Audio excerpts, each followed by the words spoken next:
તો બધા મિત્રોને પહેલા જય શ્રી રામ ને જય માતાજી। આપણે કાપવાના છે નખ। બેટી જશે નાસ્તો કરવાના। આ ભાઈ જો અત્યારમાં કુરકુરિયા ખાય છે। નાસ્તો કરીને આપણે આવી જશે ધાબા ઉપર। ધાબા ઉપર આવીને જોયું તો વરસાદનું કાંક આવું લોકેશન હતું। વરસાદે તો માન એક દી પોરો લીધો, તા તો પાછા વાદળા થઈ ગયા। સારું, હવે આપણે જવાનું છે કારખાને। પછી આપણે નીકળી જશે આપણા 2 ટાયર વાળી 4 વ્હીલ લઈને। તો આ છે લસકાણા ગામનો ગેટ। તો આપણે જેમ તેમ ગાડી હાંકીને પહોંચી ગયા કારખાને આપણા। પછી મારી દીધો છે આપણે હાર્દિકભાઈની હરણમાં પટ। હું તો આવી રીતના હરણમાં પટ મારું, તમે કેવી રીતના હરણમાં પટ મારો એ મને કહી દેજો જરીક કોમેન્ટ। તો મિત્રો મારે બોલવામાં થોડું આમ થાય કારણ કે મારી જીભ છોટે છે થોડી।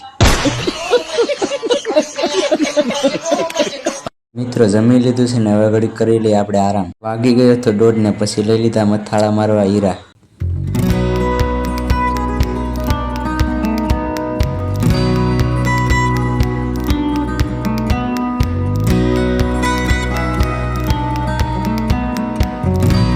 કરી દીધું છે કારખાનું હવે બંધ ને હવે જવાનું છે આપણે ઘરે। તો હવે થઈ ગયા છે છત્રી લઈને તૈયાર।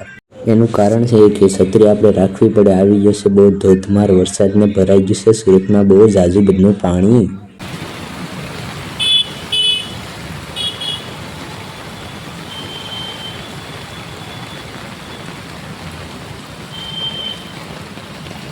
પોગી ગયા હતા આપણે રૂમે ને જમી લીધું છે ને હવે આપણે ચોંટાડવાના છે ડાયમંડ। આ છે મારા ભાણિયા ભાઈ। આ છોકરા જેટલું કોઈ કામ નહીં કરતું હોય, જોઈ લો તમે। બાકી આજ માટે એટલું જ। બાકી મળીએ કાલ નવા વ્લોગમાં। તાલે પણ બધાને જય શ્રી રામ।